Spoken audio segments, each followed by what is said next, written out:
Labor Day weekend, everyone.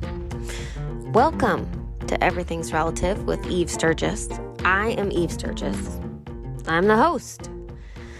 I experienced a DNA discovery a few years ago, and I discovered a whole world of people. There are thousands of us who experience these earth-shattering shocks about who we are related to, where we come from, who our parents are, or our children are, or are not. And I thought, we got to talk about this. So much of it is about secrecy and shame and mistakes and misinformation and dishonesty. And I don't see any way out of it except to bring that reality of our world to light. And the only way I know how to do that is to talk about it. So I started this podcast. I want to make sure that everyone, no matter where they are in this equation, knows that they are not alone. And my hope is that by normalizing all the variables, better decisions can be made or better guidance can be offered. I guess overall, I want the world to be a better place. And that is a really cheesy place to get to, but here we are. Everything's relative. Cheesy as fuck. This is a very special episode, and I know I say that a lot, but I want to talk about what it's like to be with Sandy. She is a woman that has been through so much, I can't even tell you. In fact, we talked for well over 2 hours for this podcast, and I edited out tons of stories in order for it all to make sense, because her stuff is so wild and all the parts are interesting and they all matter. But I wanted to edit it down for two reasons. One is I want Sandy's stories to be owned by her, and I think that maybe she needs to write a book. So I didn't want all this stuff to just be splashed out on my dumb podcast. I wanted to save some for her. And secondly, I wanted to kind of keep the focus on the NPE angle, which is hard because you'll hear that her tale, it wanders a long way around. And it's always a challenge for me to find balance in people's stories, or my experience with them, because I want to illustrate that all the parts of a person's story, even when they don't seem to relate to the DNA discovery part, are a part of the story. Because the DNA discovery wouldn't mean anything if it weren't for all the pieces of us that we consider a part of our identity, right? So we carry all these experiences with us into the world and into who we are and how we experience things. And then this DNA discovery happens, and it's all connected.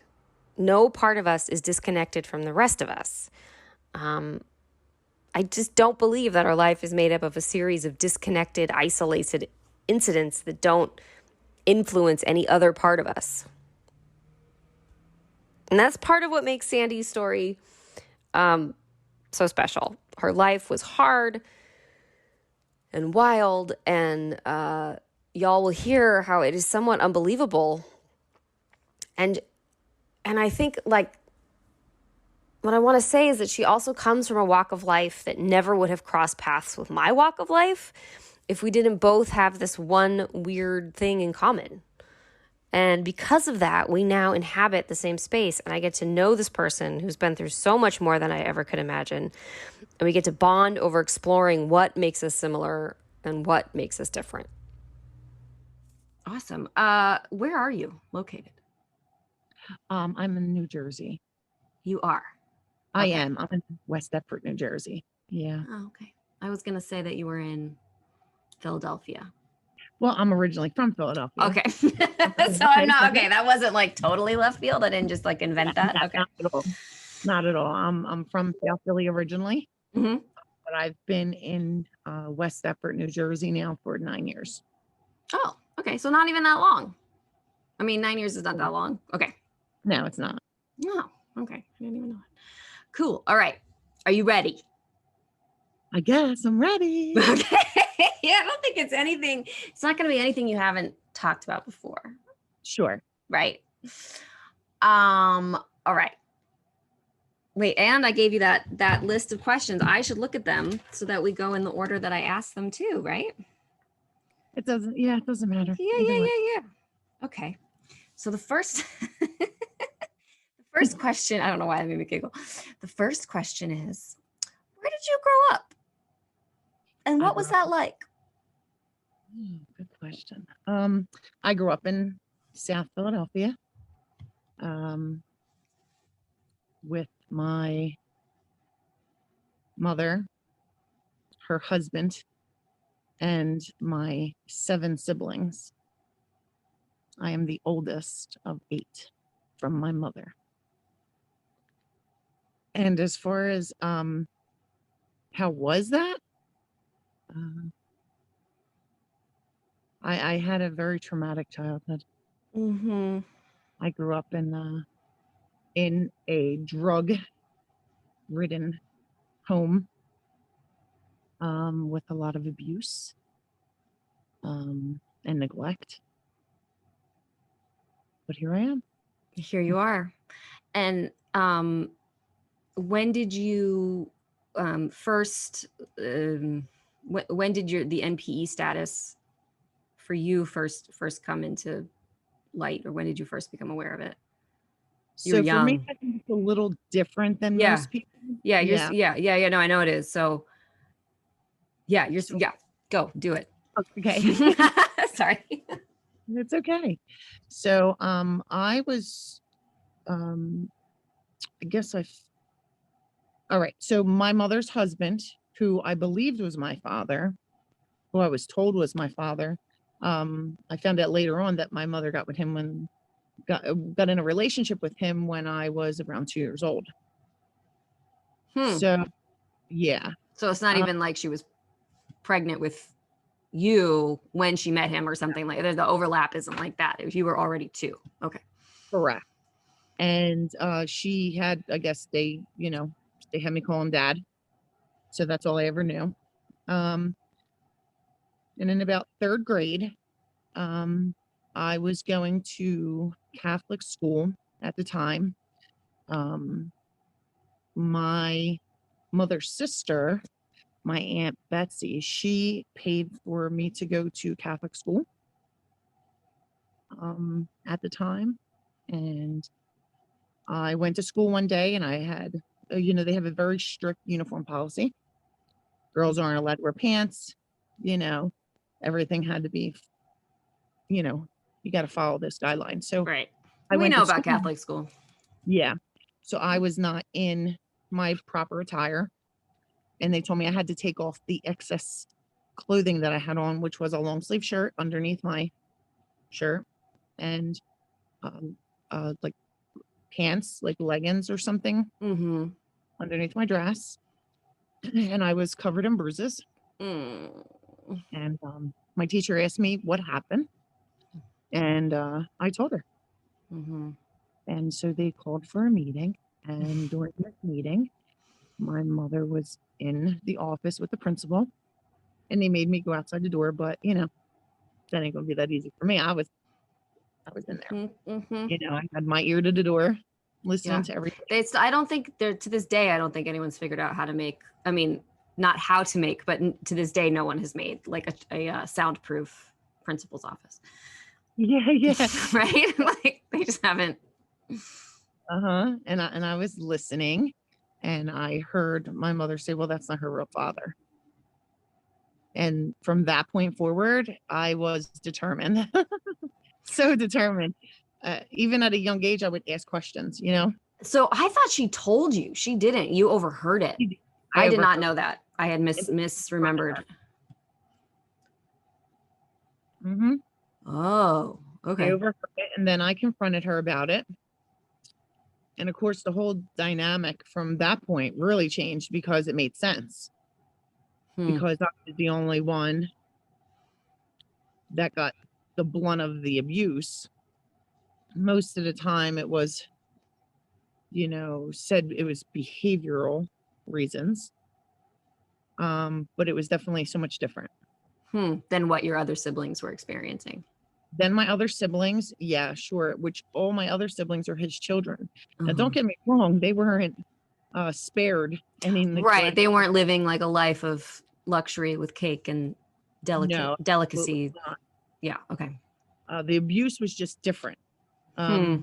It was more torturous, I guess you would say, on my end rather than Mm-hmm. just punishment. Hmm. It was kneeling in a corner in the kitchen on rice and, for hours at a time. And if you got up or moved, like I was, that's another hour I'm there, or that's another, it was belts, anything. Like sadistic, just Yeah. Oh, yes. sociopathic and sadistic. Can I ask you something?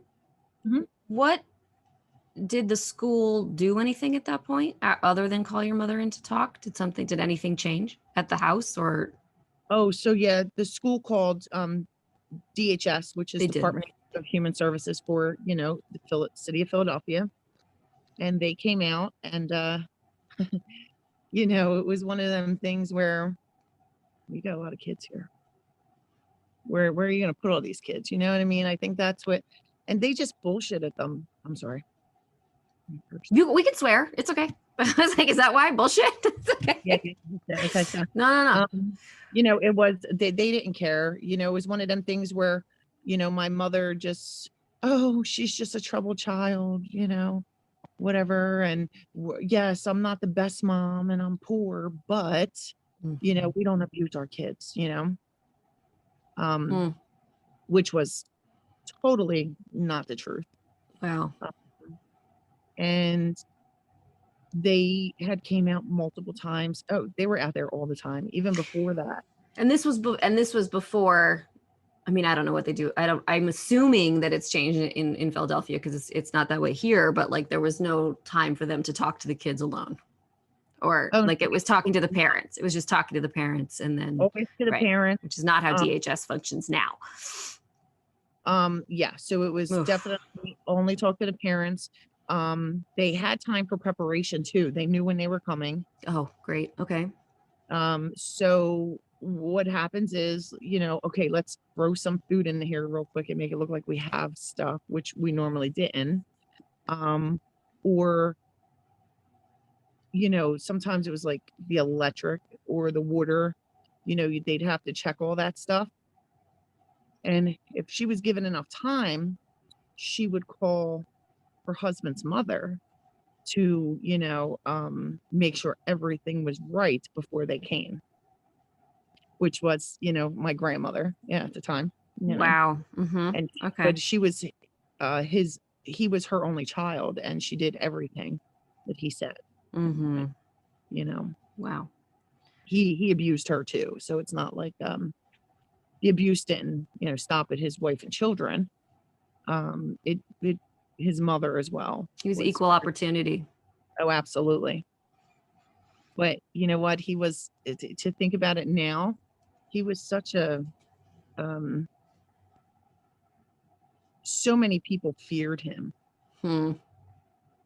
just because, I guess, because he had a beard and he, was like, I don't know, he reminded you of like just a rough biker or something. You know what I mean?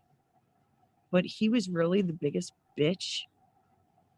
Like when I think about it now, Yeah. Sure. and I think about how, and I think to myself like, man, you know, um, weak people try to create fear in people, Oh, I do know. Yeah. they have, and that's what he did. He created fear in so many people just because he was just such a weak man, Mm-hmm. you know? Yeah. Yeah. Yeah. I know that intellectually. But it's still hard to hear the stories. Uh, and it's Sure. still hard not to categorize him as just a monster. Oh, that he is. Yeah. Like, or, like, can I see a monster and recognize it comes from weakness? Yeah. I mean, I think maybe that's something we struggle with. We all struggle with. Sure. You know. Okay. So the relationship changed when you knew that he wasn't your real father. So from third grade, so tell me how it changed. So third grade on, it definitely changed because now I knew and now I understood why I was being treated the way that I was. He was physically, mentally, emotionally, sexually abusive to me. Um, and I guess, it just made sense. So as time went on, I would constantly question my mother. I'd say, "So who's my real dad?" And she would say, "Oh, I don't know." And I'd say, "Well, how don't you know?" It's like So it's she like did how it. So she would admit she would admit as much that, okay, it's not this guy. oh yes, because she knew at that point that I had hurt her, so she can't lie to me now. Got it. Um, yeah, and if you call her out on her shit, she, you know what I mean? Mm-hmm. Either gonna deny or just, but she knew I knew at that point. And I questioned my family, my aunts and uncles, my grandmother. Um, It's kind of God, sweet to think of. It's sweet and sad, and it's all sorts of things to imagine a little girl going up to just everybody and saying like, "So who's my real dad?" yeah, yeah. Mm-hmm. Um, so as time went on, the abuse never stopped. At one point, he had left my mother for another woman. And when that happened, it was like it was like, like Christmas. freedom here, right? And have some normalcy in life, you would think a little bit. I mean, even though the living conditions and stuff were never adequate, it was still a better situation with him not being in the home. That only lasted a couple months, and then he came back. Bummer. And at that point, it was it got even worse. It wasn't just like it was just him in the house doing the drugs and like his friends would come over Mm-hmm. and literally they would sit there and smoke crack on the couch while us kids just sit there and watch TV all in the same room. You know, drug use got really heavy, and then it turned into he had to find other ways to get his drugs if he didn't have money. My mother got welfare for all these kids, Right. and literally the way that the money was set out was so crazy. So they would get their food stamps, go wait in line, pick up their food stamps, pick up the cash, whatever it is that they were getting that day, and come home, and the money would be divided at that point. $5 a day for food. For Not all per person, for all 8 kids for all the kids. total, $5 total. Correct. $5 per child, pretty much. Per day, pretty Uh much. huh. Uh huh. uh, for groceries. And then most of the money got cashed in at the corner store, little Chinese store around the corner, that they would cash in the food stamps for cash. Oh, they're not We would supposed to be do that. The uh, parents or the store. yeah, absolutely. So, you'd go around there and you'd give them the food stamps, and pretty much it just depended on which store you went to, or, you know, it got different as time went on, but it would be like 50-50. Mm-hmm. Sometimes the one place would do like 75-25 That's a for the shitty food. exchange rate. Oh yeah, absolutely. So it was either 50-50 or 75-25. And then that $5 a day. So let's see, what are we going to get for $5? Now I do the grocery shopping. I'll go to the store. This is what we got to get. Okay. And I'm back then, listening. I'm ready. okay, 2 for $1 spaghetti. So you get 2 pounds of spaghetti for $1. 99-cent jar of spaghetti gravy, Mm-hmm. or sauce, as some people call it. But South Philly, we call it gravy. Okay. And then that would literally be the meal, right? And Mm-hmm. then you get a loaf of bread, which, bread, we use bread for everything because it was like the filling. It's filling, right? It's Totally. filling. Yeah, absolutely. So, and then 2 packs of hot dogs, or, something, or like 4 cans of tuna fish or something, you Mm-hmm. know, A that, protein. that other dollar. Right. You knew to get a protein. Yeah. So, and then that would be like our lunch and dinner for the day. We never, or, vice versa. We always ate breakfast at school, or we just didn't eat it at all. Lunch we ate at school too, but we always tried to have that extra, like, food there, for the younger ones who were home from school. Right. There's always someone that's there. So at this point, we're going to say maybe I am in 5th grade. I'm in 5th grade. I am in the middle school now, public middle school.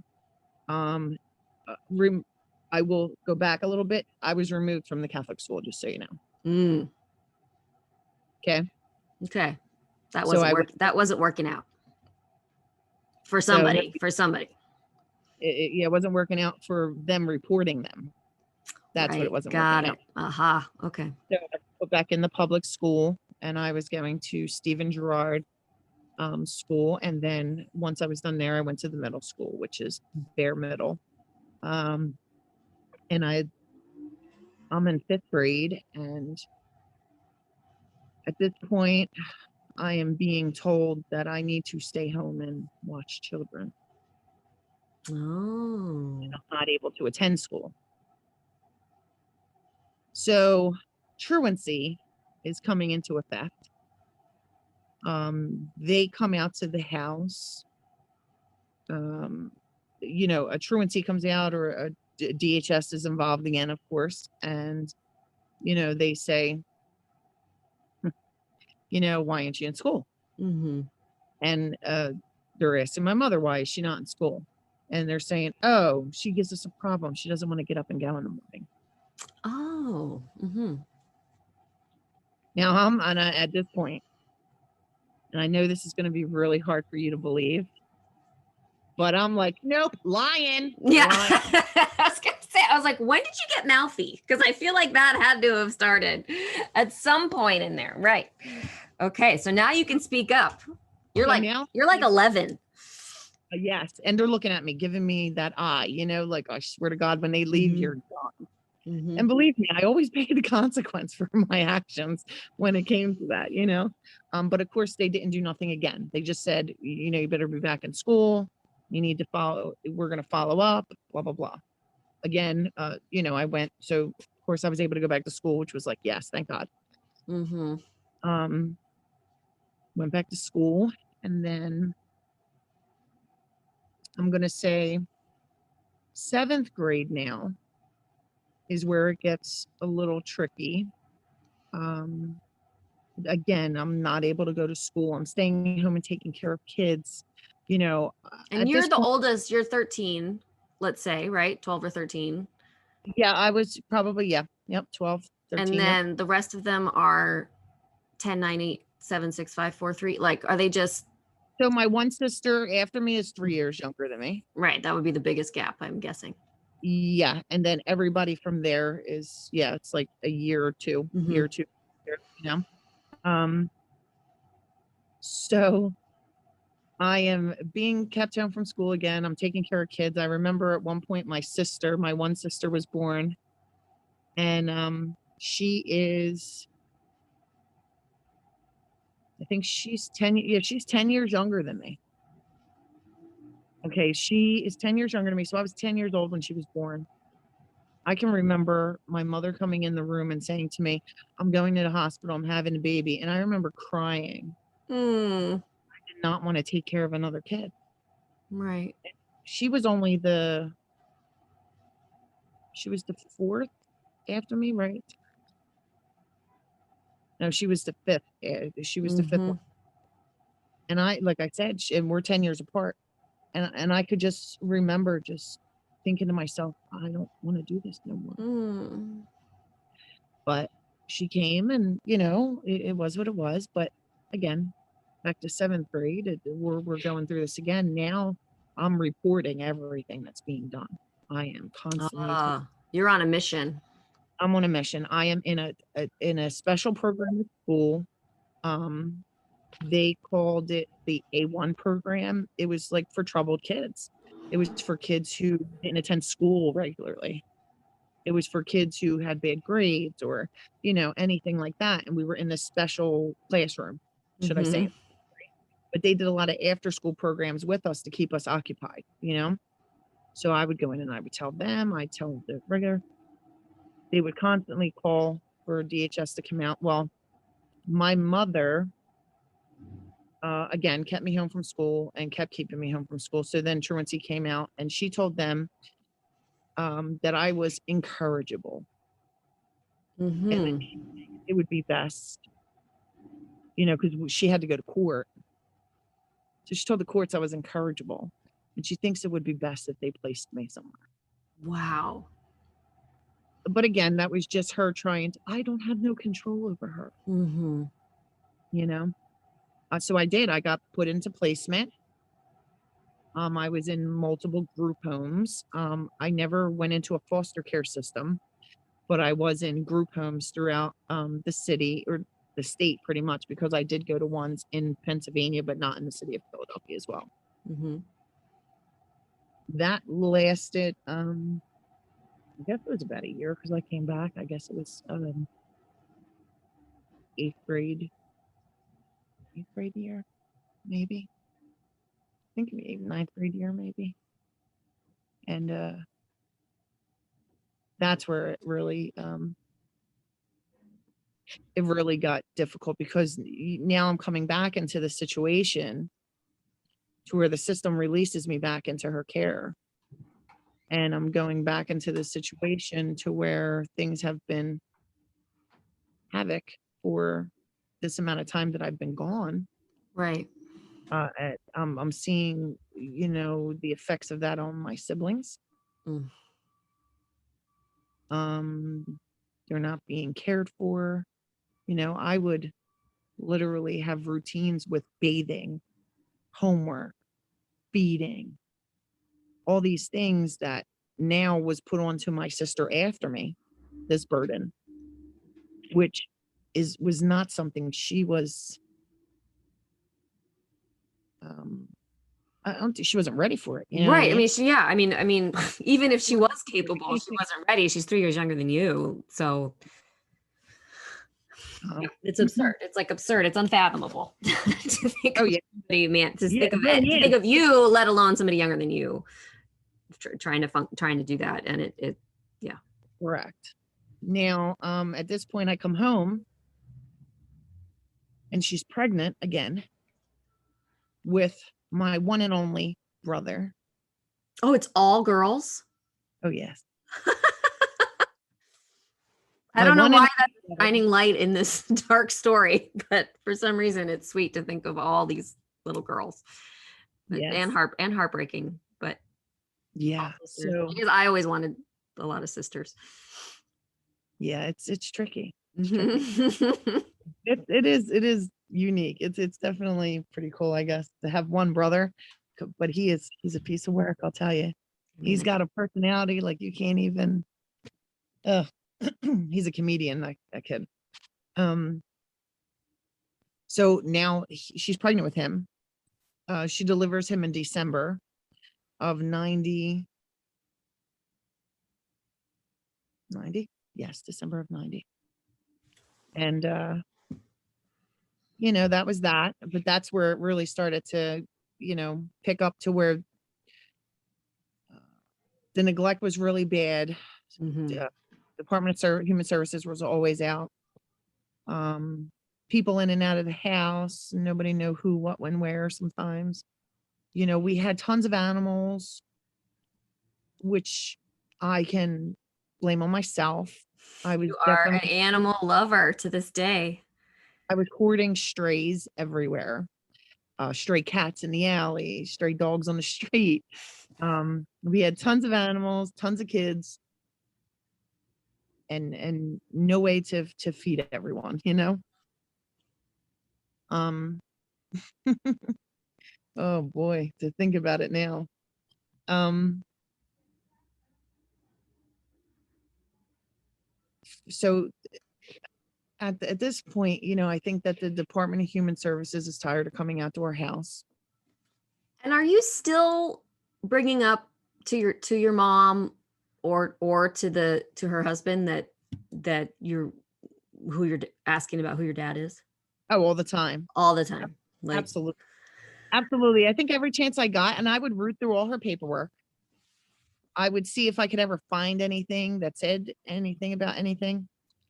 And you know, figuring she's on welfare, right? So at this point, somebody said to me, you know, well, maybe he pays child support. right. Maybe, you know, Mhm. something. So I would go through all the paperwork. At one point, no, I guess at that young age, I was just still, it was just a lot of questions I'd ask everyone. I'd talk to my Mhm. cousins about it, my older cousins. I would say, hey, like, any of you know, because they're closer to my mother's age. My mother is the youngest of her siblings as well. So she has, you know, nieces and nephews that are not too far from her age, you know? And they would all tell me, Sandy, I don't know, but you know, people would say that they would try to get it out of her, and she would never give them any information. Then at one point, someone had called the house and asked for my mother.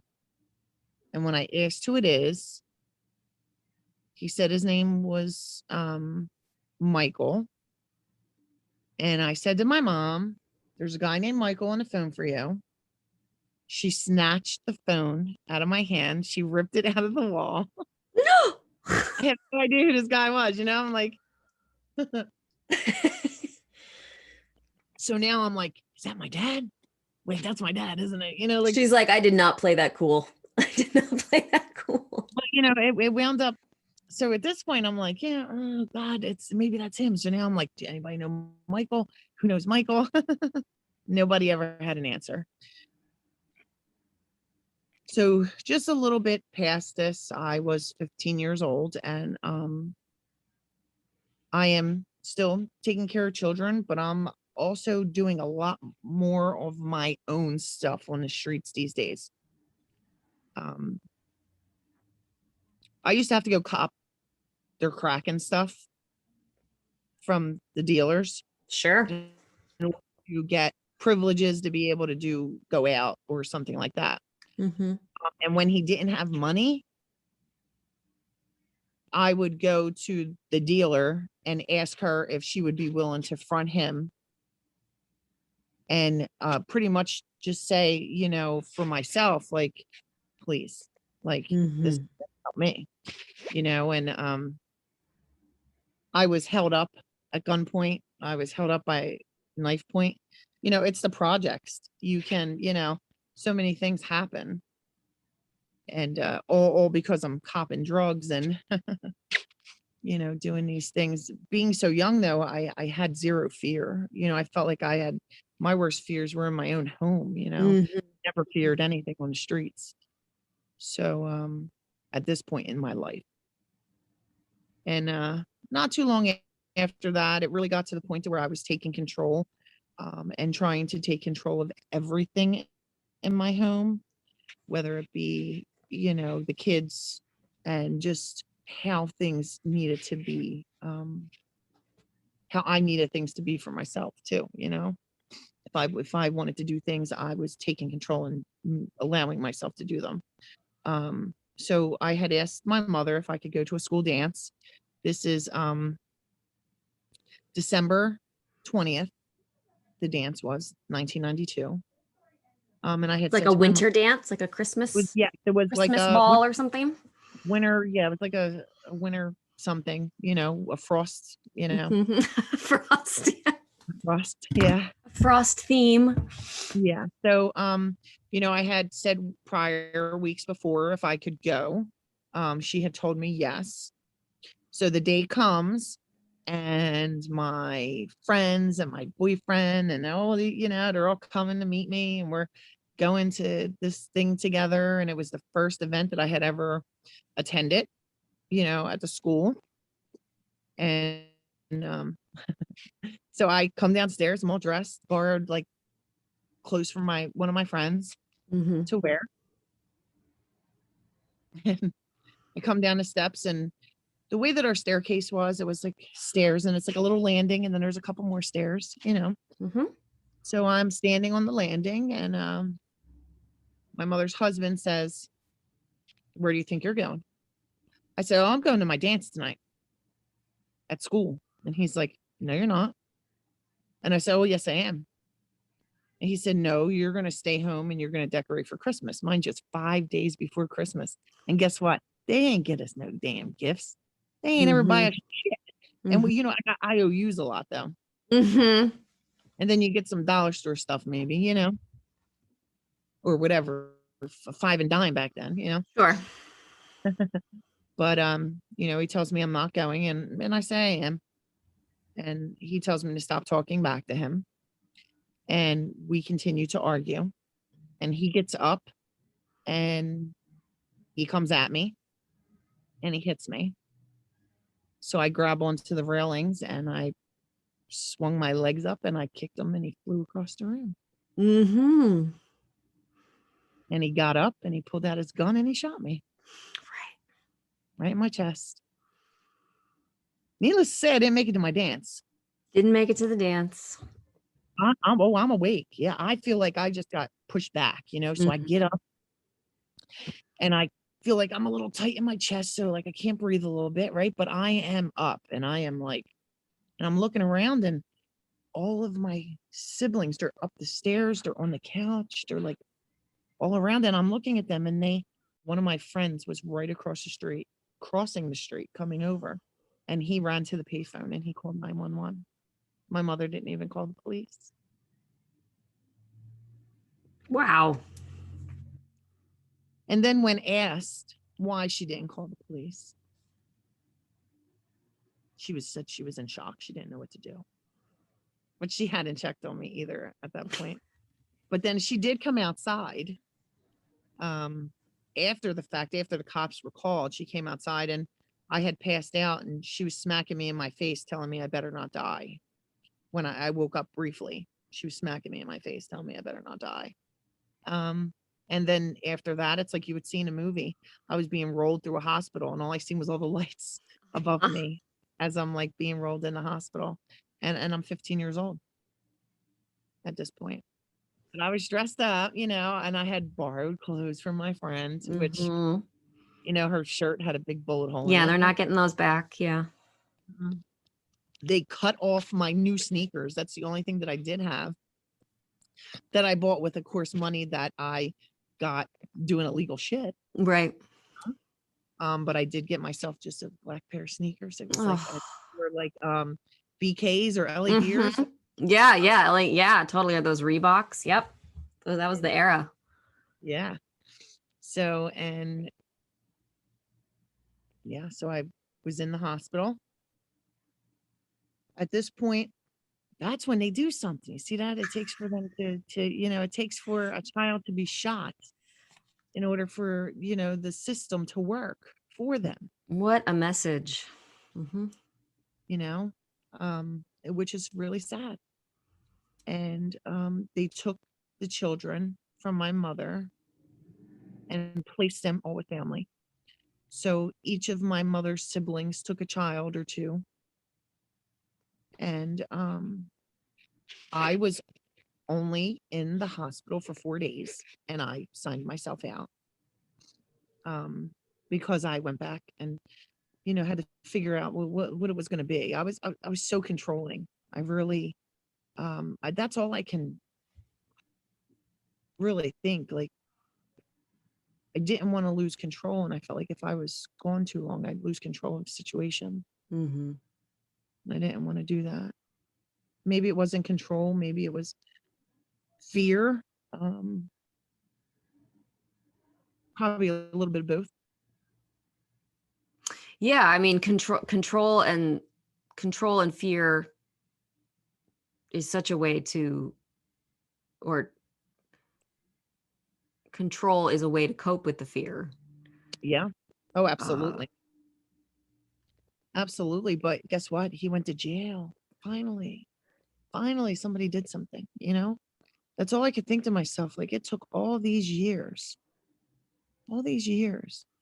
of me reporting and telling, and, and they always made it seem like it was a lie or an exaggeration, mm-hmm. all these things. Like, I'd like to know how they thought that I had all this time in the world to just think of all these crazy ass lies that I'm going to go and tell everyone. No, it was my life that I was living. And, you know, and there were so many people that seen and knew but they were always so scared to say anything. Even to this day, if I see like an old neighbor or something, or one of the, people that lived and they would say, I'm so sorry, like we could never help you, or that you had to go through that. And, we all, it's like so many people they knew. Our house was roach infested. You walked past the house, there was roaches crawling out of the house. It was like they were sitting on a step waiting for you to come home from school. Like, yeah.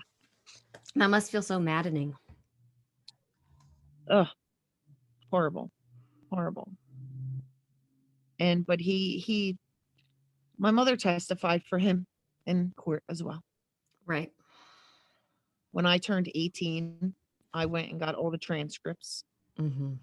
from my childhood incidents, and from the shooting. And she testified that, it was an accident or something, and he didn't mean it. And at that point in my life, I knew that it was time for me to start pulling away. Yeah. And you know, I still I still knew that, it was I don't think I wasn't ready to let it go right away. I still had younger siblings that were what, 3 and a newborn, like she was 1, Right. you know? So, at I still had to take care of them, but of course, when I got out of the hospital, everybody was still with my aunts and uncles. Right. And and to clarify, um, being with your aunts and uncles while being separated is not ideal. Aunts and uncles were safer, better, Absolutely. healthier Absolutely. without those people. Mhm. Okay. And they had But also not done anything all this time. my grandmother my grandmother did when she wanted to, you know?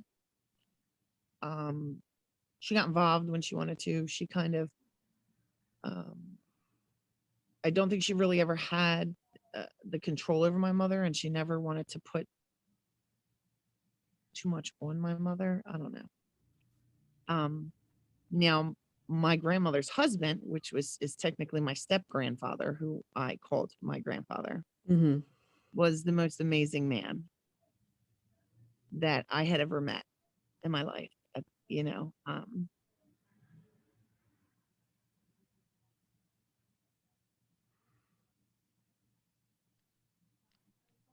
and he would try to get involved, but they would shut him down. You know what I mean? And pretty much make it seem like he had no say or no place. Hmm. You know, um,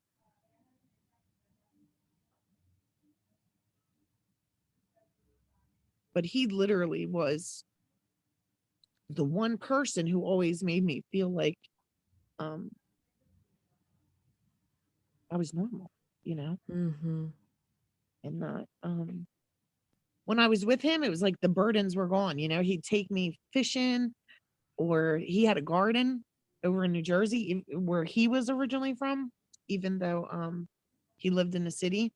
His family had a lot of land, and they had a garden, and we'd go over and pick from his garden.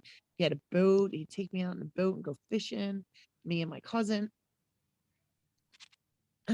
um and he hated them all. He hated all. I think he hated my mother. He hated, you know, I don't know. I guess he didn't, but um, I could tell he had so much resentment for them. You know what I mean? And the way that they handled things. And, I think I can remember like when she would keep having kids and he would just say, when's enough Yeah. of these poor kids, and um It's hard to think about all the for me right now, it's really hard to think about the adults that weren't doing anything. yeah, Oh, well, you know what? Back then there was a lot of, mind your business. yeah, yeah. I mean, there's Definitely. that's still happening, but yeah, and it's hard, but and it's also hard for me to think about a man, this step grandfather being so kind and seeing what's going on, but not doing certain things about it, right? But I'm thinking from the like perspective of the serenity prayer, he's he's doing what he can, Yeah, which is to take you to the garden, yeah, right? And take you fishing. And um he can't change so much, but he's trying to offer you some like peace and fun and normalcy. And that was absolutely. the best he could do. It was really wonderful that he was there. Yeah. And then I remember when I got shot. So after I got out of the hospital, I went and stayed at my one aunt's house for a few days. And then I wound up going to live with my other aunt who was the cop. Because now I am in school. I have to figure out the new school that I'm going to now because now they're not letting me go back into the home until there's a clearance. All the kids were returned to her except for me at this point. Um, I don't remember how long after it was that they were returned, but they were returned to her shortly after. And he was in jail and he was only sentenced to 7 to 15 years and served 7 on good behavior. On good behavior. The most racist man that I ever met in my life became a Muslim in jail. And, you know, here's the kicker. You ready for this? Can you imagine being a child, even not even being a child, just being someone who was tormented and abused for so long by a man and he's finally in jail. And then one day you walk into the corner store and he's on the front of the Inquirer and it says, man helps to change prison, whatever. And there he is with his new Muslim brothers, right? That they say that it says I wish I could remember. I could pull it up though. But he's like a model of rehabilitation. Correct. So everybody gets back with your mom. You're living with your aunt. Hmm. And I'm determined to go back home. okay, you are. I'm in an amazing situation living with my aunt. I really am. The best, like, I had my own room. I had sheets on my bed. Everything was clean, but I didn't know how to live like that. Mm-hmm. I think it was hard for me to live that way. Sure, that's a really abrupt transition. It was very there was always food. There was everything that normalcy. There was normalcy, right? Mm-hmm. But I didn't know how to deal with normalcy, and then I could only think about my siblings and what they're going through at this point. Because even though I know now that he's gone, everybody's swarming in to help. So my mother winds up enjoying her freedom a whole lot more. And now that he's gone, you know, her drug use was um not like his drug use, like I don't know that she ever smoked crack herself. She probably did at some point, Mm-hmm. but she wasn't an avid everyday crack smoker. Mm-hmm. um so now she's got money, and she's because he's not taking all of it all month long. So now she's trying to live up her life a little bit, and do things for herself or for the kids. um the house is still a mess, though, not clean, nothing's getting done there. But now she's taking a vacation, or she's going out to the bar with her friends, Mm-hmm. and this is stuff that she would have never have done before. So now that lifestyle is kind of making her feel her oats of freedom. And I wind up leaving my aunt's, which I should have never done, but I did, and went back to take care of the kids and get back to my neighborhood where I was really familiar with. And then I had to start figuring out how I'm going to take care of all these kids while she's out running streets now. So, New challenge. oh yeah. So we started the buddy system when it came to the kids. It was like every other one watched every other one, Mm-hmm. an older one watched over a younger one, and kind of got a little pattern going that worked for us to be able to make sure things were done. Homework's done, chores are done, baths are done, all these things that were not routine Mm-hmm. in our home. They're becoming routine. I am totally skeeved being back in this home compared to being in the home that I was in with my aunt. Mm-hmm. But now I assume the role of the parent. Mm-hmm. And I'm More telling than my ever. More than ever. what she's going to do and what she's not going to do. And what, not necessarily only when it involved the kids. You want to go out and drink yourself to death or go out and snort 20 lines and kill yourself, so be it. Mm-hmm. But when it comes to these kids, this is what we're going to do and not going to do.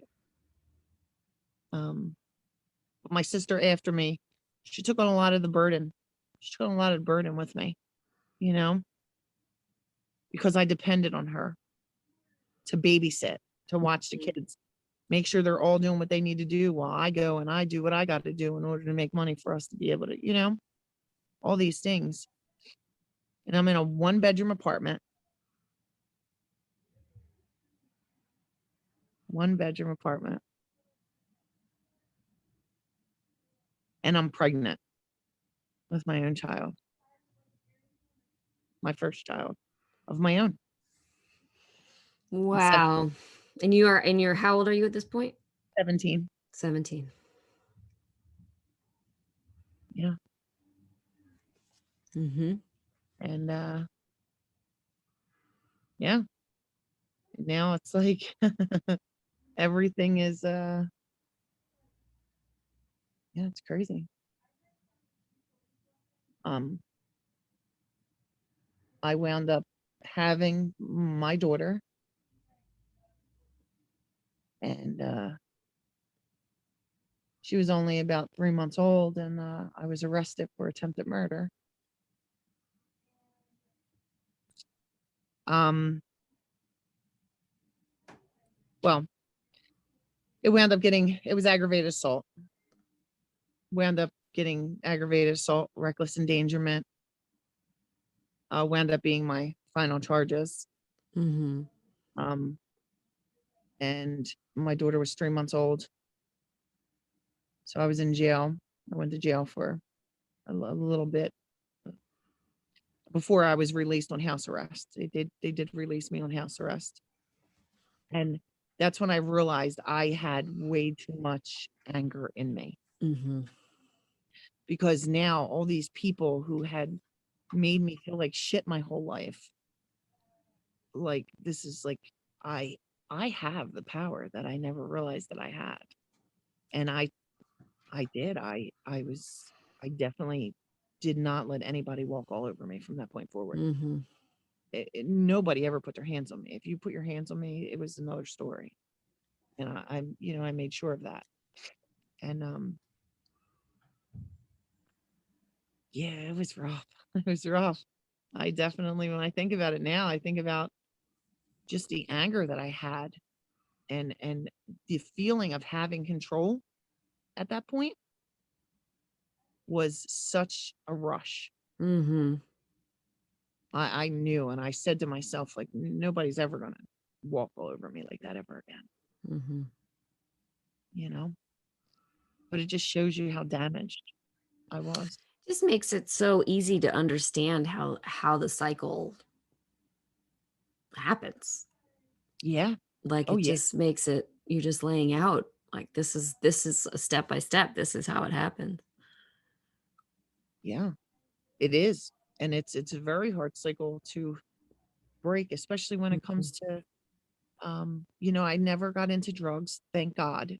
I never wanted to be that person. The most I ever did was smoke weed. I never did no hard drugs, you Mm. know, and especially not cocaine or anything like that. Um, but the when you find ways to make money and you know that you can make money doing things that are not legal, um, that is an addiction in itself, right? So even though you don't have the addiction of the drugs, you have the addiction of the want for something that, you know, comes easy. Comes easy and you're coming from such a place of like deficit to Oh not yeah. have anything, to be budgeting hot dogs Oh yes. and Absolutely. then be offered this opportunity where you're like, "Wait, I do this and I do this and I get this much money?" Oh yeah. Oh Oh, yeah. man alive. Absolutely. Absolutely. And then for a lot of people, drugs come along with, you know, uh, whether it be prostitution or drug dealing itself, you know, people find that that's easy ways to make money when you're in a place of poverty, and but yeah, you're so driven because you know that you need to make that money in order to survive and in Right. order for children to survive. Right. Whatever it is that you have to do.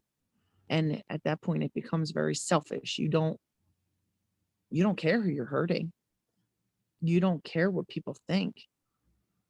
All you care about is that you're able to take care of yours. Mhm. Mhm. And to this day, that is some things never leave you. And that drive is something that I think is always there. It's like I know that if I needed to, I could always find a way to make money, you Mhm. know? Sure. But some people think to themselves, like, what am I going to do? Mhm. Can't work if I can't do this. What am I going to do? I feel like I will always find something. It might not be legal, but if I have to, I would always have something. Right. Your drive to survive is stronger than Yeah, your drive to obey correct. or your need to obey. Mhm. Mhm.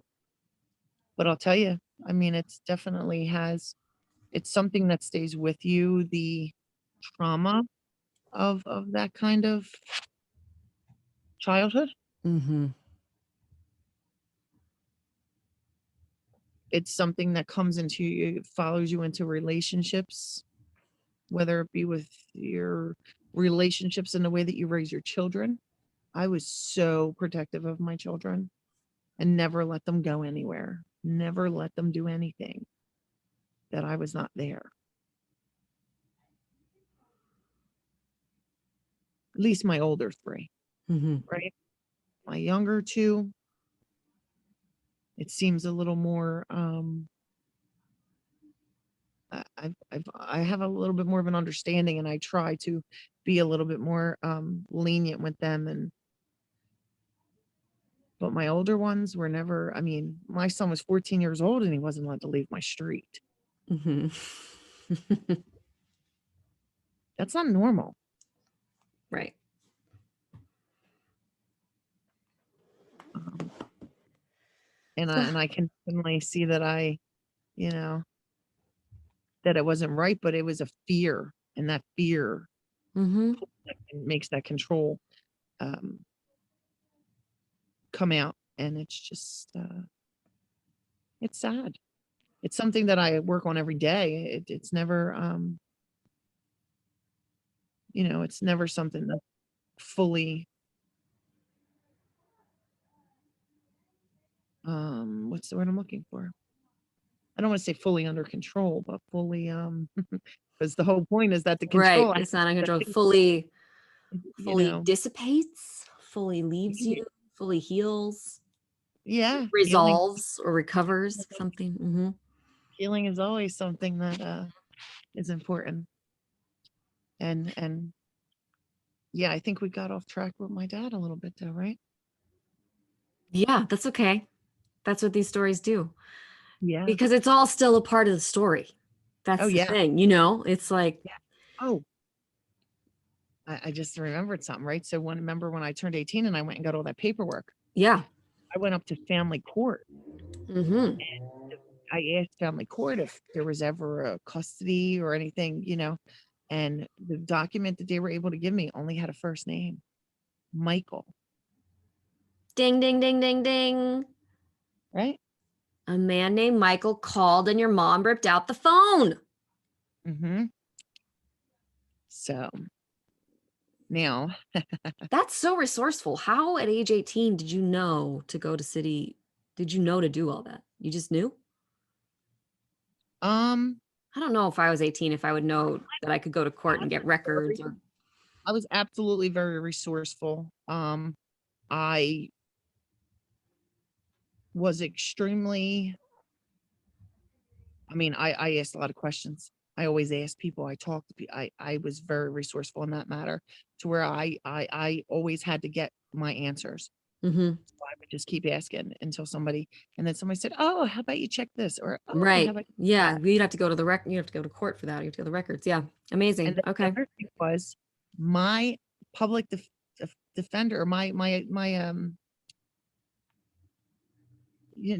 the attorney that Hmm. I had when after I got shot, right?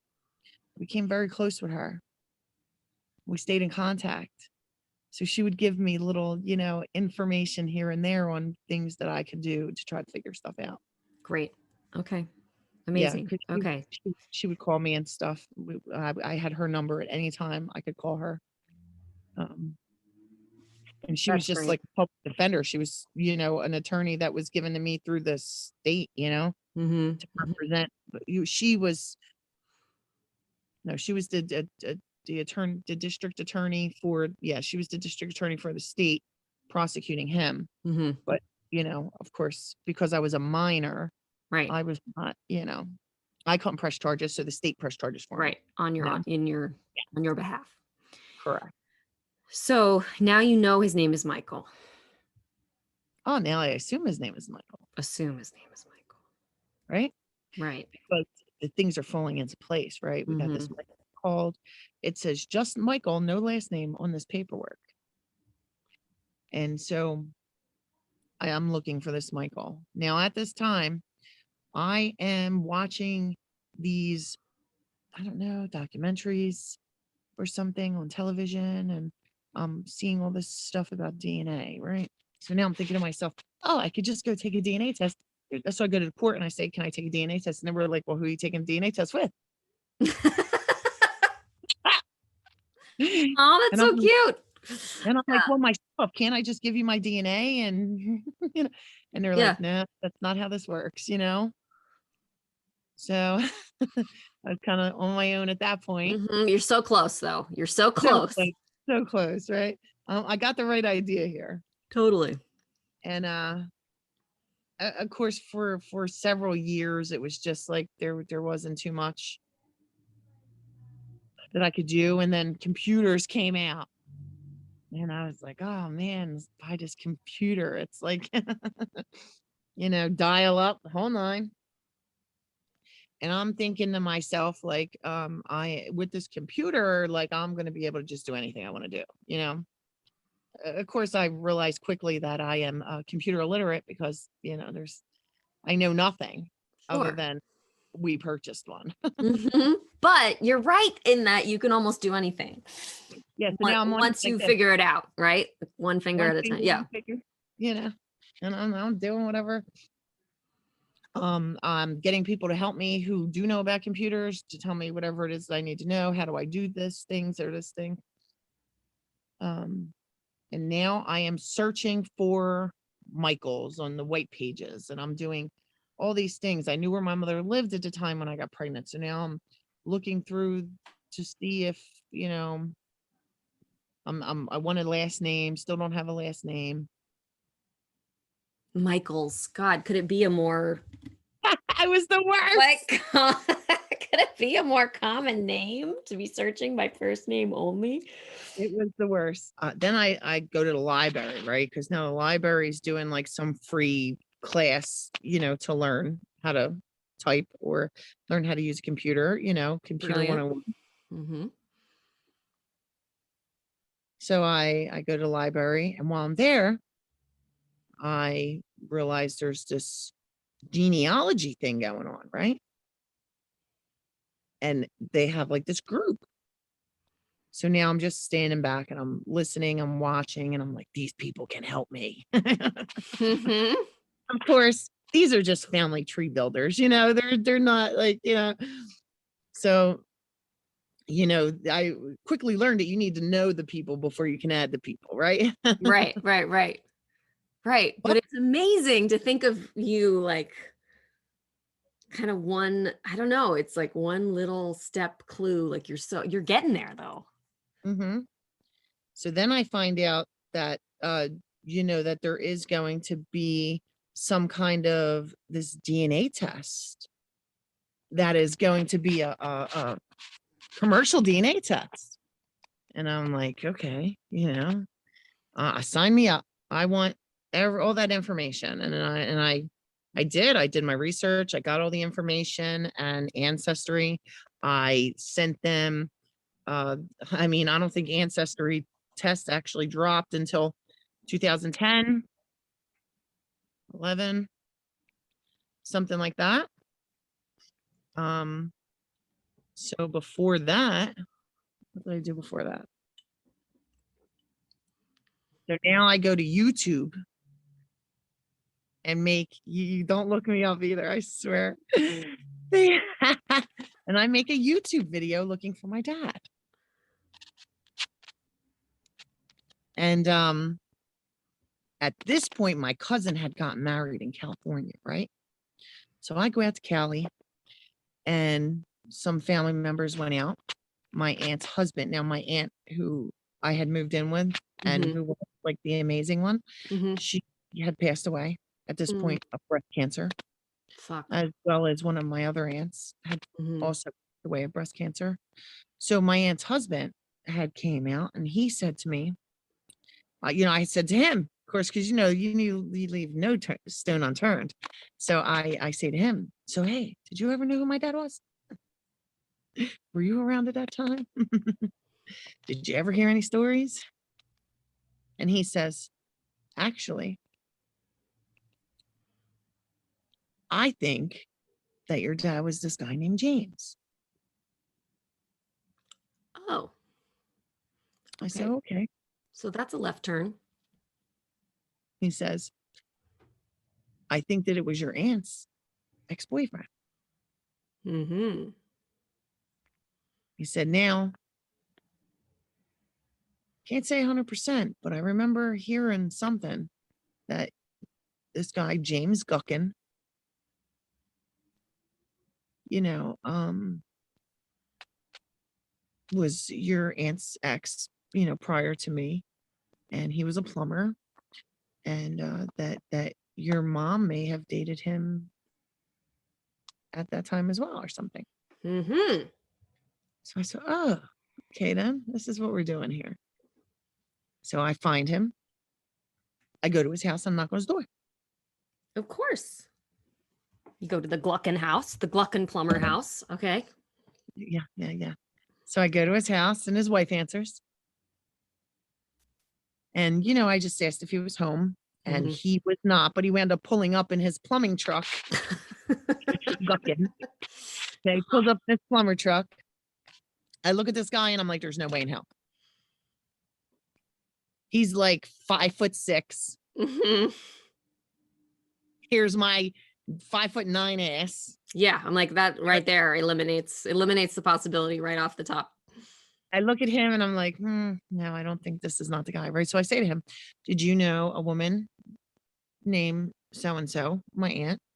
He goes, name sounds familiar. He's like, I said maybe back in like 70s, And he goes, I did a lot of drugs in the 70s. He's Yeah. like, I said, did you drive a red convertible? He said, yes, I did. He's like, and I slept with a lot of women. I was like, okay, not a problem. If you think of anything, you let me know. But he didn't know my mom's name. He didn't recognize that. He believed that he recognized my aunt's name though. So that was that. I didn't feel it. I didn't feel Mhm. it. I was about to say, like, And I nothing is ringing any bells. Yeah. and I feel like I'm going to feel this when that happens, right?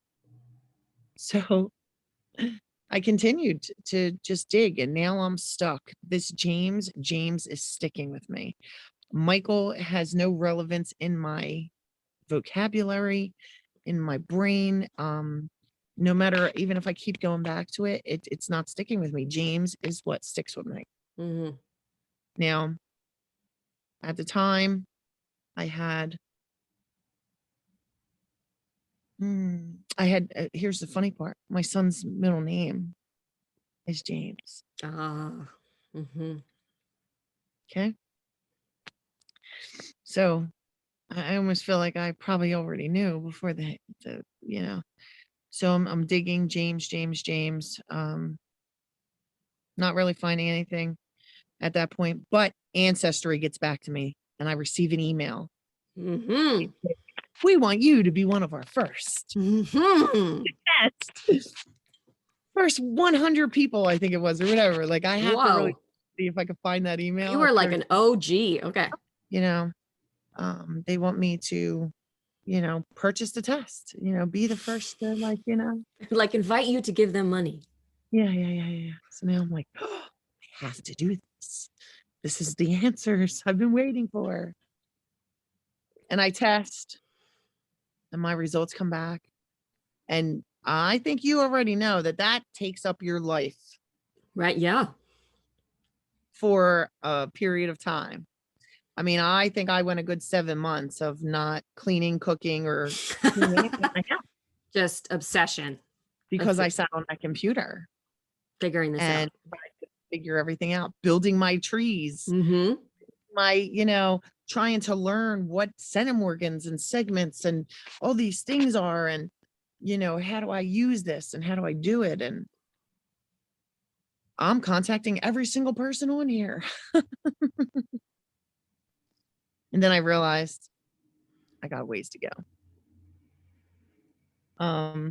But I had figured out by this point, oh, there was a lot of family secrets that were coming out at this point because, um, when I was able to do trees and research and I was like, that's not what this one's, I said, this isn't, yeah, some of this is not adding up now. Um, I wound up solving many other cases throughout my family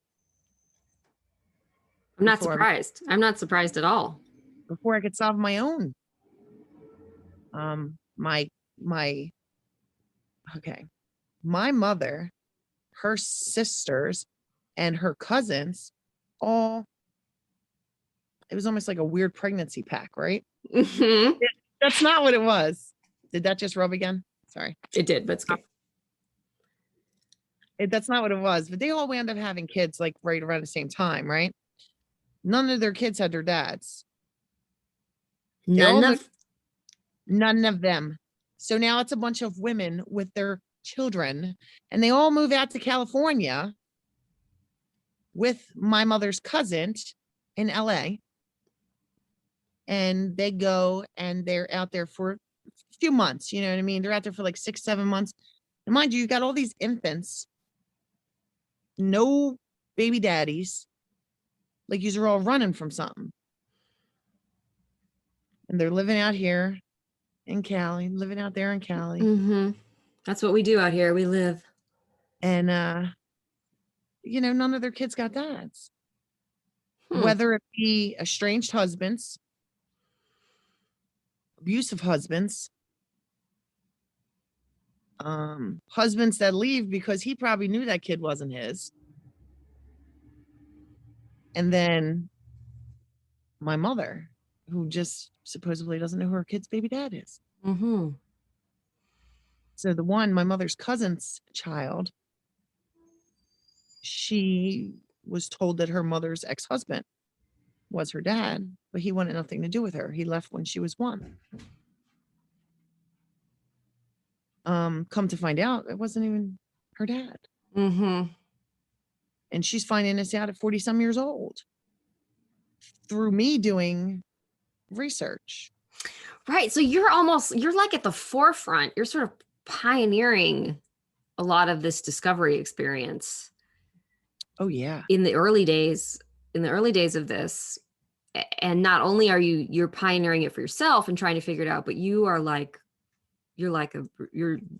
ostensibly, or I mean, essentially a search angel for your family members, but also the bearer of information to you're exposing NPE situations.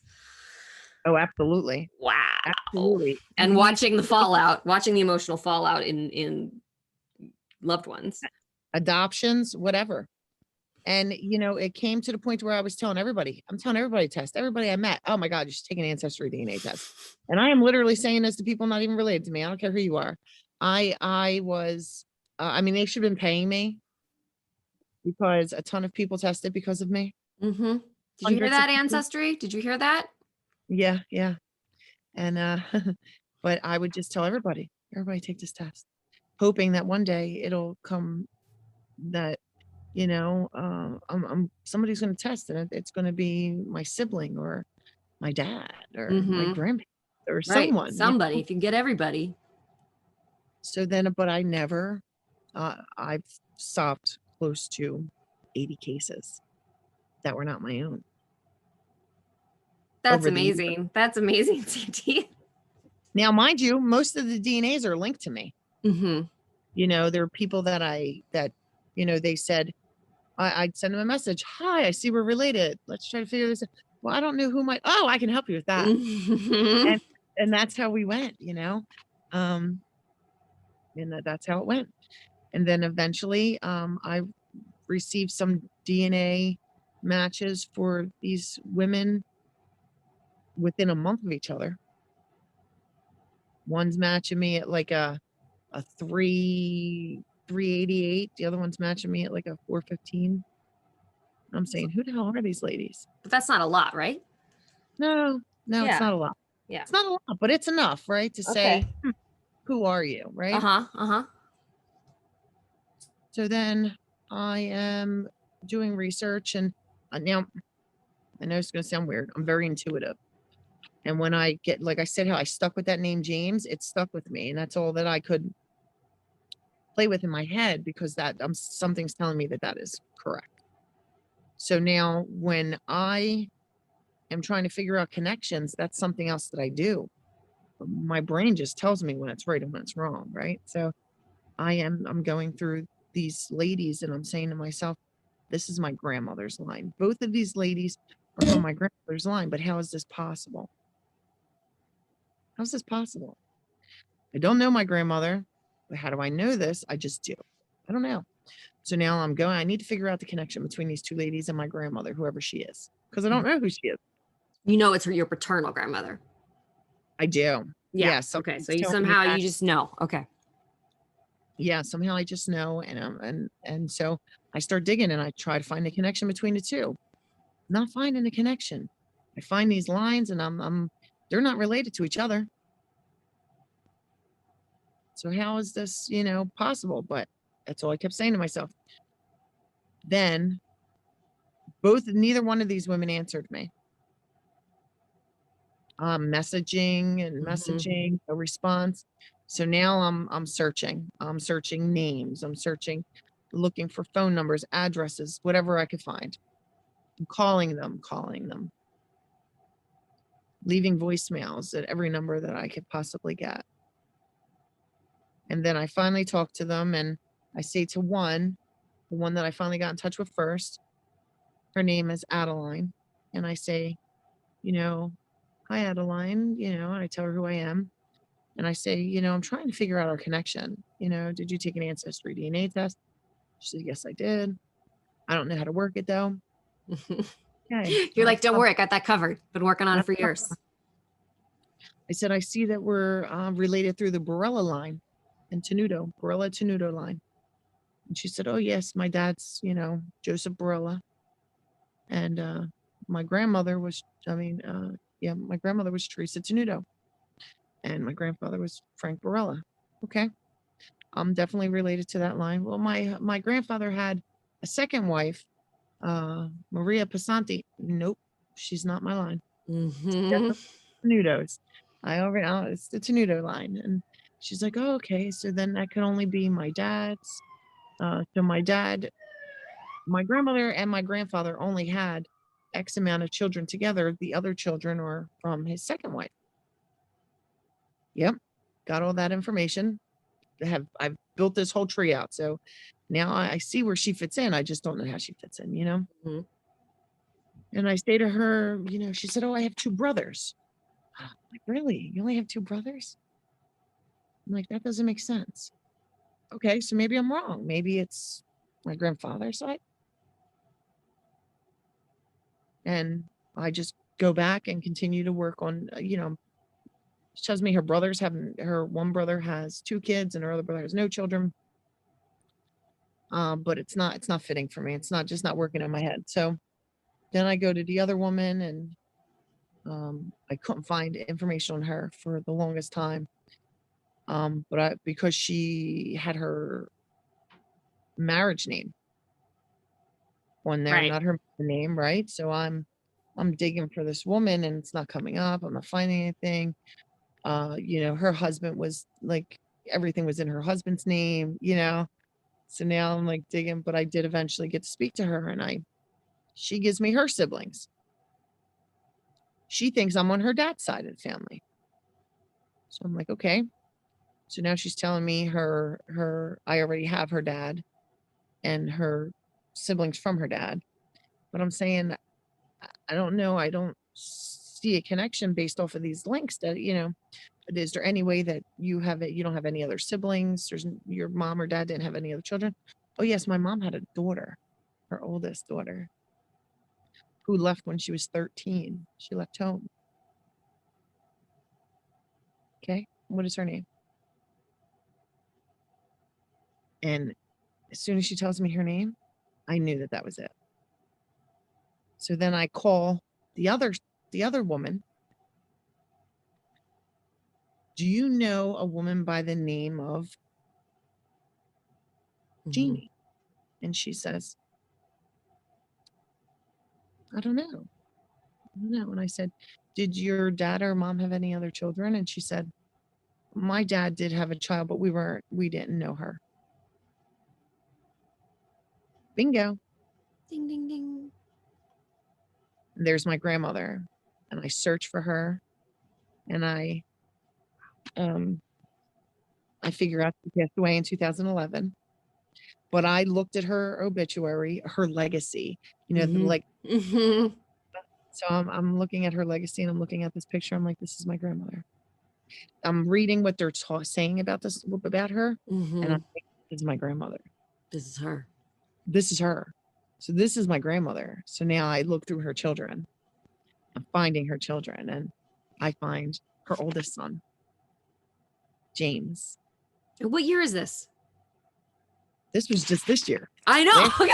I just this wanted was to last bring year. everybody up to date. Like, this is like really recent. This has been a Really long recent. journey. COVID was a blessing and a curse, right? Mm-hmm. Because I have all this time now on my hands because of COVID to dig into this and talk to these women that I've been trying to reach out to for years, right?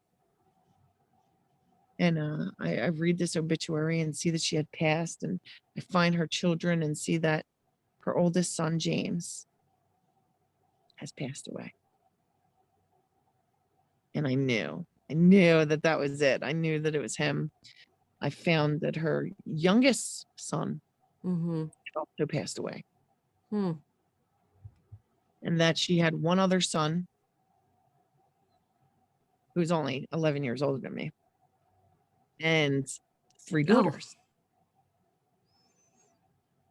So I knew that that was it, that her son was my dad. So I reached out to his siblings, and my I reached out to my siblings, and I mean to his siblings, one of my aunts and my uncle. And my uncle was very receptive. He was nervous, very nervous, but he was receptive to talk to me Mm-hmm. and what I had to say. And of course, I think that they thought I was crazy at first, Sure. but then he was able to tell me that my dad had other children.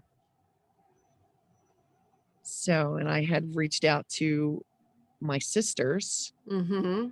two of my sisters, and my one sister, my older sister, never had an older sister, Yeah. Mm-hmm. I reached out, and now I got a sister who's a year older than me, and one that's 12 days younger than me. Oh, hello, James. Yeah. So the older sister says, "Oh, I've been waiting for this call." I said, "What do you mean by that?" I was like, "How could you have known about me? Nobody knew anything." Like, no, yeah. And she's like, "No, my dad always knew he had other kids, like, but nobody in the family ever knew who they were. I think my dad was just a major man whore and made as much babies as he could Mm-hmm. within a few years. Because he died. He was killed. He was shot and killed Whoa. when I was 6. Hmm. He was shot and killed um, Wow. by by a Native American man, um, who my dad was dating his daughter, and that was unacceptable. Hmm. And the man went and hid back on the reserve after he killed my dad, but he was eventually caught off of the reserve and was able to be. Wow. Yeah, yeah. Um, so I was young. We were all young. He had multiple children within a very short period of time with different women. Um, and we believe that there's possibly more that just haven't, because my dad was killed in Detroit, Michigan. Um, So he was traveling. oh, he went to Illinois. He went to Mississippi. And he went to Detroit, as far as we know. They're the ones that we know that he was in. Mm-hmm. Because when he was killed, here's the best, right? So the family had said to me, of course my uncles and all them, they were all young. My grandmother had handled the funeral and stuff for my dad. They didn't ever know too much, but all they did know is that, for some reason, it took them so long to notify my grandmother that my dad was dead. My dad was killed on his birthday. Hmm. He was killed on his 27th birthday. 27? Hmm. Mhm. He was killed on his 27th birthday, which is March 19th, and he wasn't the family was not notified until almost April 1st. I think it was the call, or no, I think it was, like, yeah, like something like the 20 something maybe, So it took a the long family time. notified, yes, and then, um, you know why though, right? Because they were looking for the family of a Michael. Oh my gosh. James, AKA Michael McDowell. Michael McDowell was his alias. Oh my gosh. He had another name and it was Michael. So your mom knew him as Michael.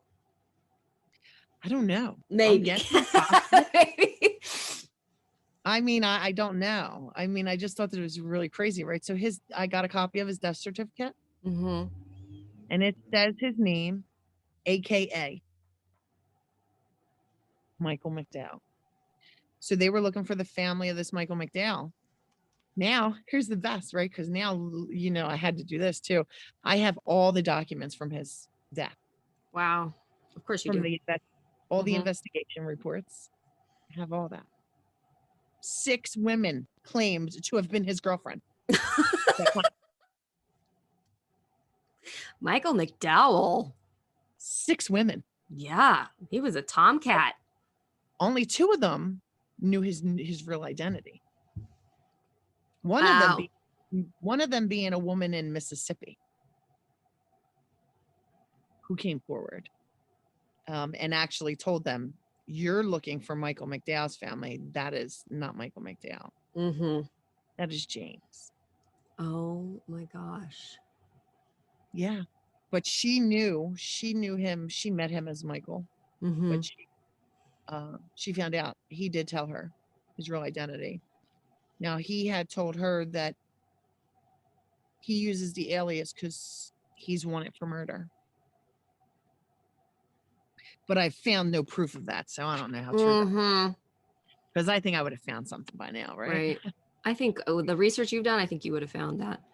Mhm. Do you think that he just told women that to impress them? Oh yeah, I think so. He just said, like, I'm wanted for murder, so I have this other name.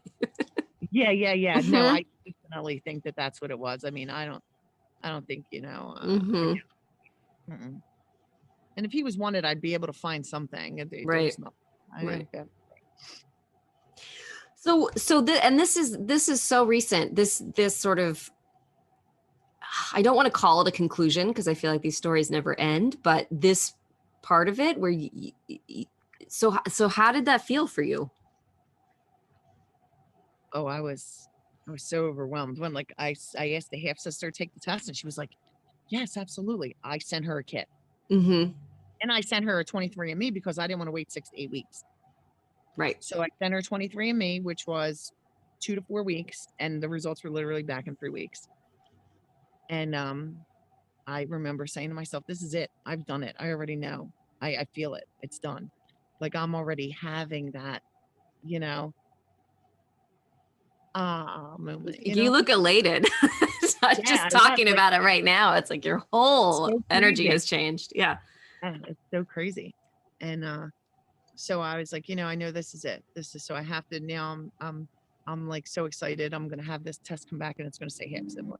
And of course, 23andMe does say half sibling, Mm-hmm. like Ancestry, which says close family. Right. So that day that the test came back, I woke up. It was like, I don't know, it was like 5 something in the morning. Mind you, my sister's in Colorado. So it's like 2 hours earlier there. It's Mm-hmm. morning. And I get up and we promised that neither one of us would open the results unless the other. So I'm blowing up her phone 3:30 in the morning. I'm calling her, I'm texting her, I'm FaceTiming her. Yeah. She wakes up, she's like, "Can I at least get coffee before we do this?" And I was like, "You better make it quick because I can't wait no longer. The results are in and we need to do this." Mm. And damn straight, when I tell you it was dead silence, I said, "Are you ready? Let's do this." And both of us opened our laptops and logged in and went and looked at the match. And my husband woke up because he's like, "What the fuck are you Yeah, screaming? what are you doing? Like, it's freaking 6 o'clock in the morning now, or whatever, 5 something in the morning, yeah." And he comes down, and then I am just we're getting ready to hit the button. Here we go. When we hit the button, and we're on FaceTime as well. So now I'm looking at her, she's looking at me, and we look nothing alike, nothing. And it comes out, it shows, and it's half sibling. Yeah.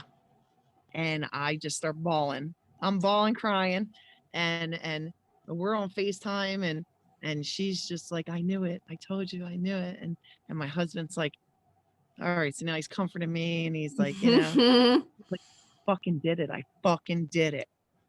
All So these years, awesome.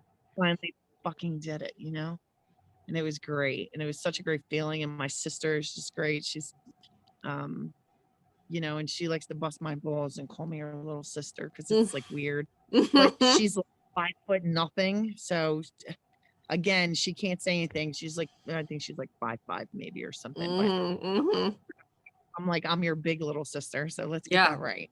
You know, but our dad was over 6 foot. She just took after her mom, I guess.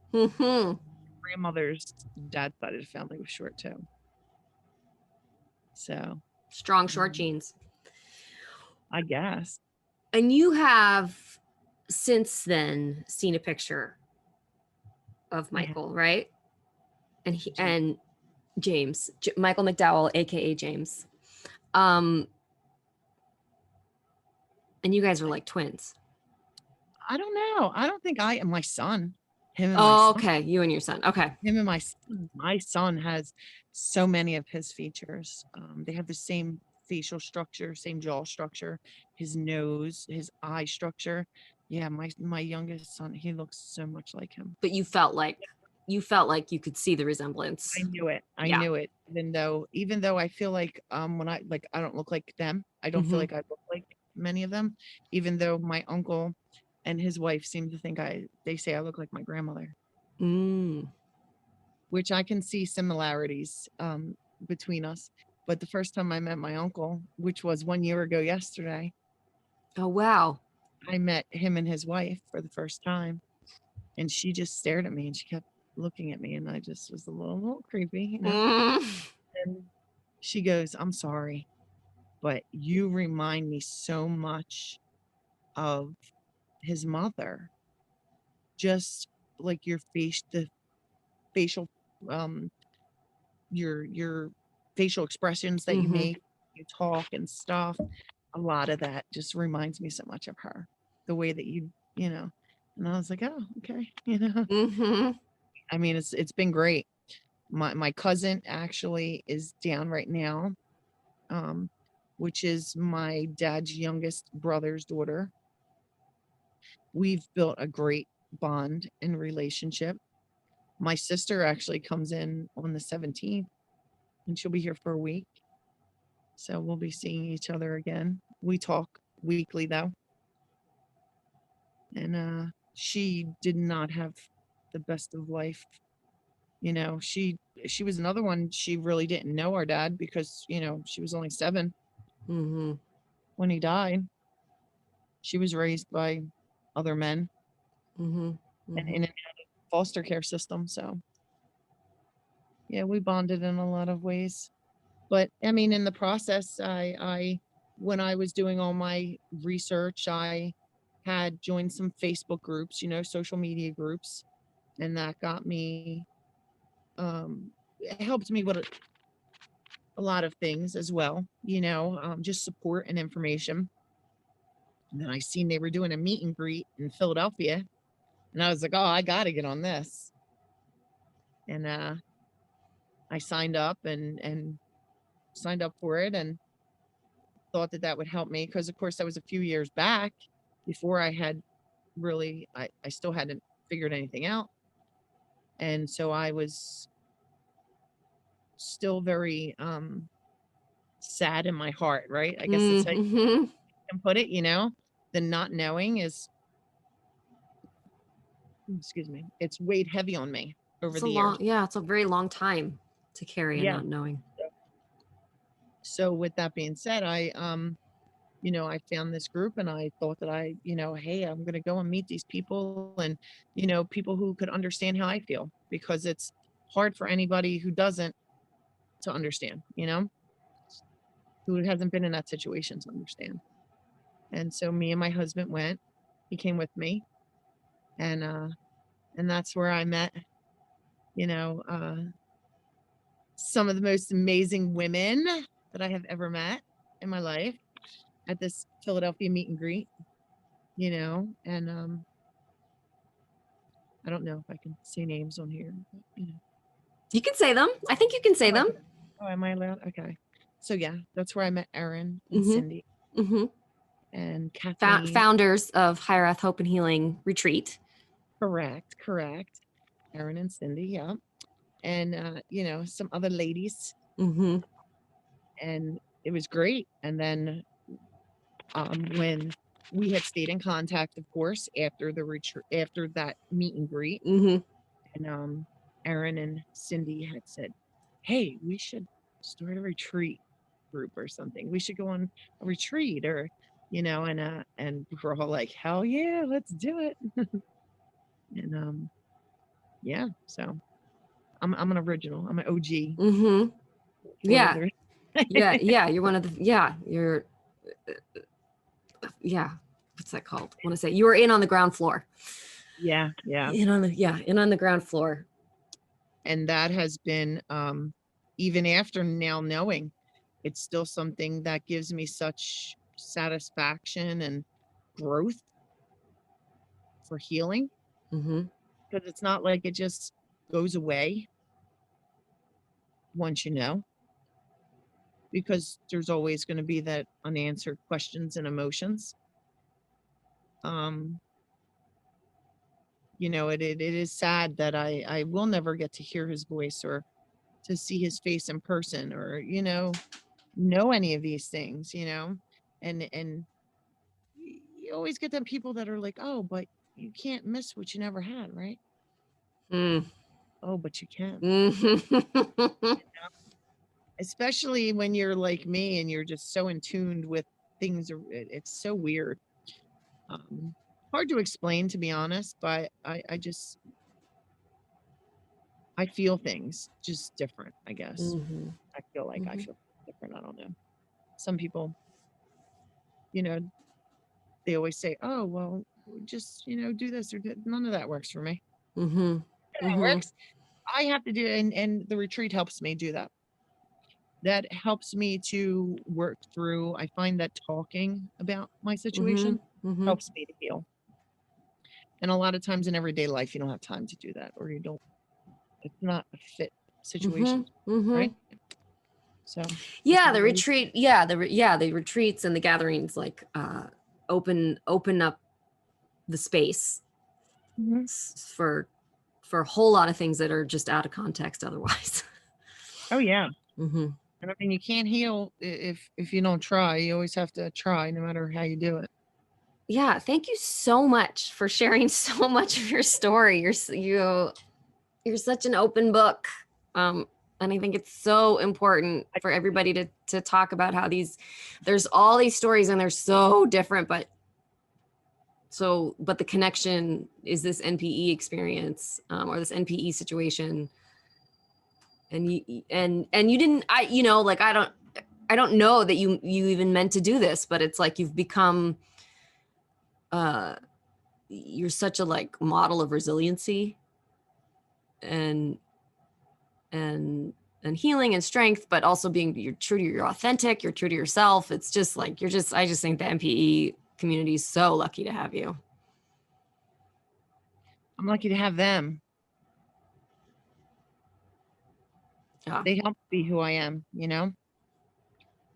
Yeah, it's a really accepting group.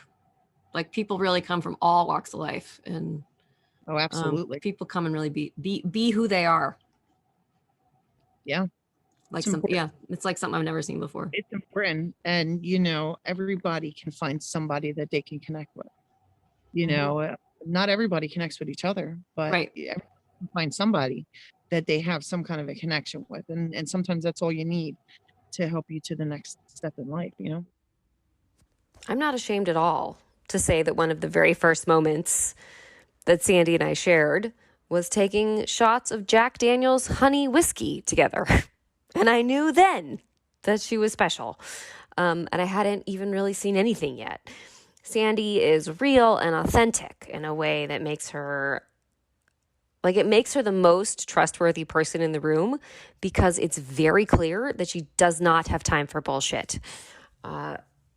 In all my interactions with her, it's like she is there for people, available for laughter, and she's also available for tears. And I know that I just want to say that Sandy is loved in the community. She's able to talk about hard things, and she's also able to laugh about things. And in case you didn't pick up on this by listening to that story, Sandy is so smart. She's probably the smartest person in the room most of the time, if not all of the time. But she's clearly not an asshole about it. Like, she's just around processing information differently than most people. That brings us to the end of this episode, which brings me to an announcement about this season. This episode with Sandy is the finale of season 3. And it might surprise you to know that it's as much a surprise to me as it is to you. This was a hard decision, but one that I needed to make for myself and my family. And it is not the end of Everything's Relative podcast. I promise. I am not stopping any of my work. If you are one of the people who's reached out lately because you want to tell your story, do not worry. I will be contacting you soon. I'm still going to be collecting stories and getting ready for Everything's Relative season 4. I just need a little bit of a break. Making a podcast is hard. I'm not going to lie. I have a full-time job. I have 3 kids. I have a dog. The last few months have just presented some extra challenges. So I've just decided, okay, this is my podcast, my project. I'm my own boss. So I can take a break when I need to take a break. So right now I need to take a break.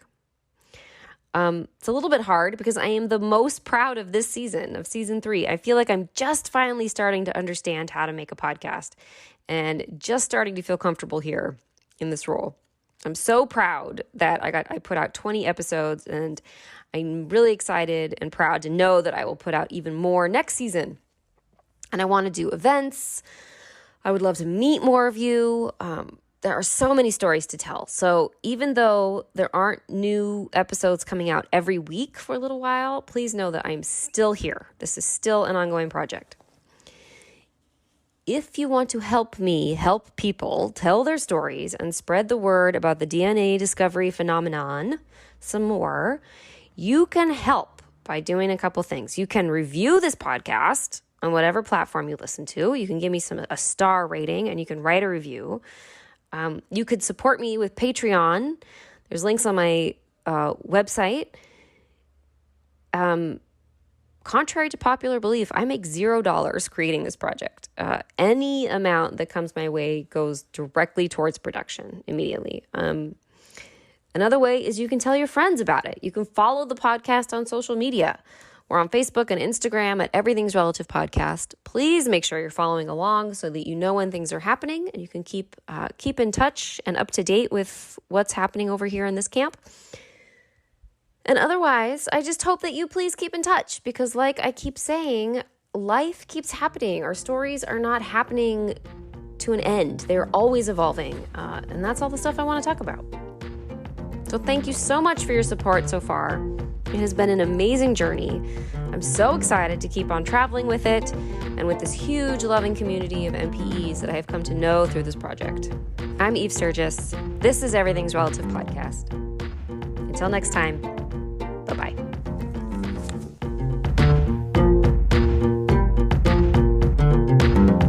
Everything's Relative with Eve Sturgis is produced by Kaylin Egan and Eve Sturgis. Eve is a licensed therapist in the state of California, but conversations on this podcast are not therapy sessions. This podcast is edited by Stephanie DeLon-Zick, the logo design is by Ivy McNally, and the music is used with permission by Goodbye the Band.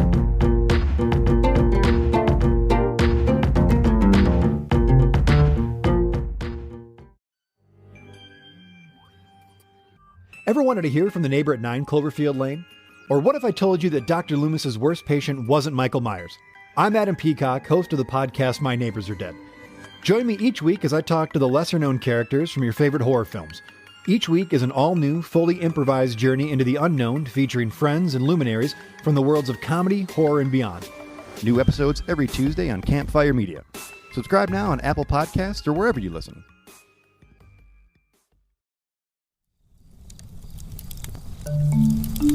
Campfire.